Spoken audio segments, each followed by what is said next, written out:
చంద్రబాబు నాయుడు గారు, బీజేపీ కూటమి, పవన్ కళ్యాణ్, అర్థమవుదులే మాట్లాడమే రాక వాళ్ళ అసిస్టెంట్లు అడుగుతాడు ఇదేంట్రా బాబు చదవండి అని. వారు కూటమి తరపున 6 గ్యారంటీలు ఇచ్చారు. సూపర్ 6, సూపర్ సక్సెస్ అని, సూపర్ హిట్ అని అనంతపూర్లో 10 లక్షల మందిని 1000 బస్సులు పెట్టి రప్పించడానికి ప్రయత్నించారు. బుద్ధి లేని వాళ్ళు ఎవరో 1,00,000 మంది వెళ్ళారు. 5,000 ఎంతో వాళ్ళకి అందింది కనుక, లీడర్లకి లక్షల రూపాయలు ఇచ్చారు కనుక. కానీ ఆ సూపర్ 6 అన్నీ అట్టర్ ఫ్లాప్.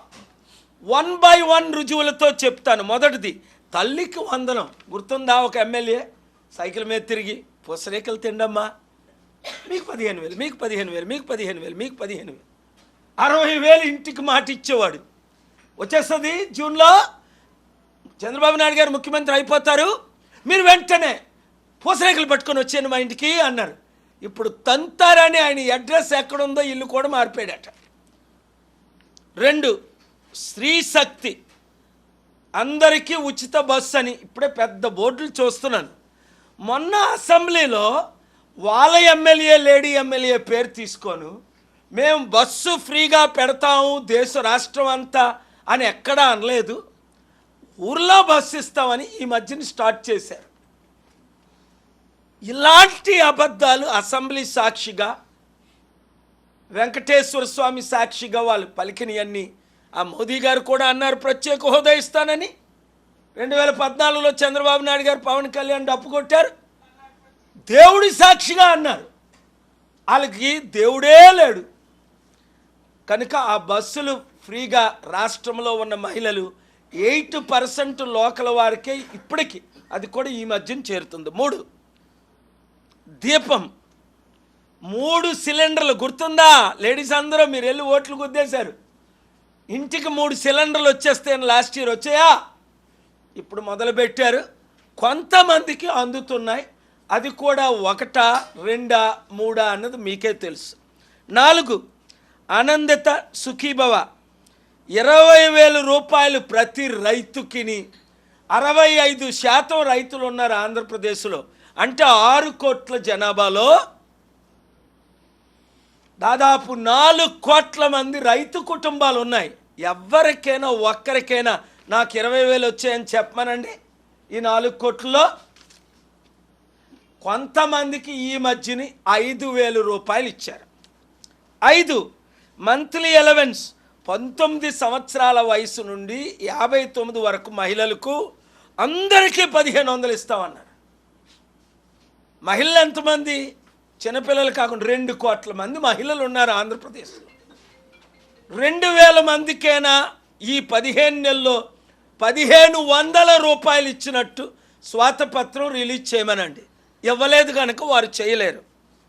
6 ఇది అంతకంటే ఘోరం, 20 లక్షల ఉద్యోగాలు. జాబు రావాలి అంటే బాబు రావాలి. మా నాన్న సృష్టికర్త అన్నాడు లోకేష్. ఆ పవన్ కళ్యాణ్ ఎప్పుడూ తిట్టి చంద్రబాబుని ఎలక్షన్ ముందు, ఇంకా లైఫ్లో నేను ఎమ్మెల్యేని అవను కనుక ఈవీఎంలో ఆయన బాగా ఫిట్టింగ్ పెట్టాడు. ఇంకా మోదీ పాట నేను కూడా పాడతానని ఆయన ఏ పాట పాడాడో మర్చిపోయి 30,000 అమ్మాయిలు మిస్సింగ్ అన్నాడు. ఇప్పుడు మాట్లాడు. సుగతి ఏది అమ్మ, సుగాలి ప్రీతి. ఈ మధ్య నేను ఇన్వెస్టిగేట్ చేశాను లాస్ట్ వీక్లో. హార్ట్ బ్రేకింగ్ కేసు వేస్తున్నా, ఆవిడ కొరకు ఫైట్ చేస్తా. 14 సంవత్సరాల అమ్మాయి ఇంత ఘోరంగా రేప్ చేసిన సంగతి మీ మీడియా మిత్రులైనా నాకు టెక్స్ట్లు పెట్టొద్దా? వాళ్ళు చేసేదేంటి న్యాయం? ఎవడు చేశాడు, ఎక్కడ చేశాడు, ఎప్పుడు చేశాడు, ఎలాగూ చేశాడు, ఇన్వెస్టిగేషన్, పబ్లిక్ ఇంట్రెస్ట్ లిటిగేషన్ వేస్తాం. న్యాయం చేసి తీరుతానమ్మా. మీరు రండి, నన్ను కలవండి. ఈ మీడియా మిత్రుల ద్వారా మీరు ఒక లెటర్ ఇవ్వండి. మీ కూతురికి దేవుడు ఉన్నాడు పైన, కిందనున్న నేను. ఈ రాజకీయ నాయకులు ఎవ్వరు కూడా మీకు న్యాయం చేయరు. ఎన్ని మందికి న్యాయం చేశాను? ఈరోజు కూడా స్టీల్ ప్లాంట్ అమ్మలేదంటే నేను తెచ్చిన ఆర్డర్లే.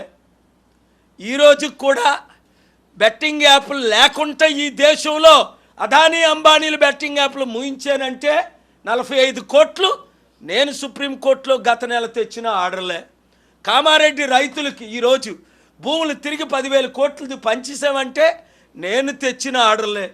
మహిళలకు, నిరుద్యోగులకు దేశంలో 450 రైతుల ఆర్గనైజేషన్కి బిల్లు పెట్టుకుంటా మోదీ మెడవెంచోనంటే నేను తెచ్చిన ఆర్డర్లే. ఇలా చెప్పుకుంటూ పోతే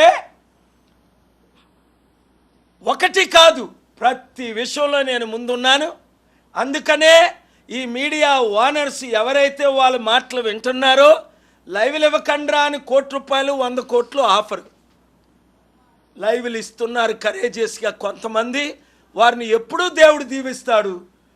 ఇవ్వని TV5 నాయుడు లాంటి వాడు అవినీతిగా ఈరోజు టీటీడీ చైర్మన్గా ఉంటూ ఒక టీడీపీ నాయకుడై ఉండి చట్టవిరుద్ధంగా ఆయన ఉద్యోగం చేస్తూ పొలిటికల్ ఎఫిలియేషన్ లేకుండా ఉండాలి అని అనేక సుప్రీంకోర్టు సైటేషన్లు ఉన్నాయి. కోర్టులో కేసేస్తాం, ఆయన్ని టీటీడీ చైర్మన్గా తీసేస్తాం 30 రోజుల్లో ఆయనకు మార్పు రాకపోతే. నాయుడు గారు అడ్డుకోగలరా? దమ్ముందా ఎవరికైనా? ఒళ్ళు దగ్గర పెట్టుకోండి. నేను ప్రజల కొరకు వచ్చాను. Article 14 equality. మీరు శర్మిల తల్లి అక్కడ లేదు, ఇక్కడ లేదు, ఎక్కడ లేదు. ఆవిడికి గంటల లైవ్లు ఇస్తారు. ఎందుకు? మీ ఏజెంట్ కనుక. తెలంగాణలో ఇప్పుడు కవితకి లైవ్లు. ఆవిడ ఎవరు agent? 50% BJP, 50% Revanth Reddy agent. ఆవిడికి లైవ్లు ఇస్తారు.